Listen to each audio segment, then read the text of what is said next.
There are quite a few new features in After Effects CS4 that I think you're really going to enjoy and that will also enhance your productivity. For one, you can now import 3D layers right from Adobe Photoshop. So if your workflow is like this, you create a model in Autodesk Maya, for example, and you paint textures, you export as an OBJ file, you then bring that into Photoshop and decide to tweak the textures a little bit, change the shading, and then bring it into After Effects.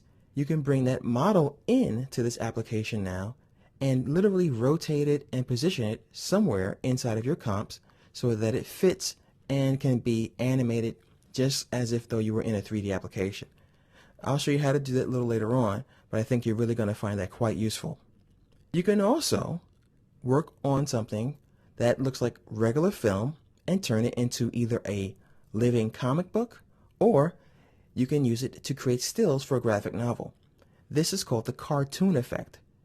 If you ever saw the movie A Scanner Darkly with Keanu Reeves, it has that kind of effect. And a lot of those investment commercials are using that effect now too, where it takes real people and adds a thick black line and some simple shading to create a living cartoon. I'll talk about how to do that as well. After Effects also has some tried and true standbys that make a return. One of my favorites, of course, the puppet tool. The puppet tool, for those of you who are completely new to After Effects, allows you to take, let's say for example, a gingerbread man and animate him by simply adding some pins, which you see right here, to the character, and then you can move those pins and animate that character. It's a really awesome tool. I never get sick of it.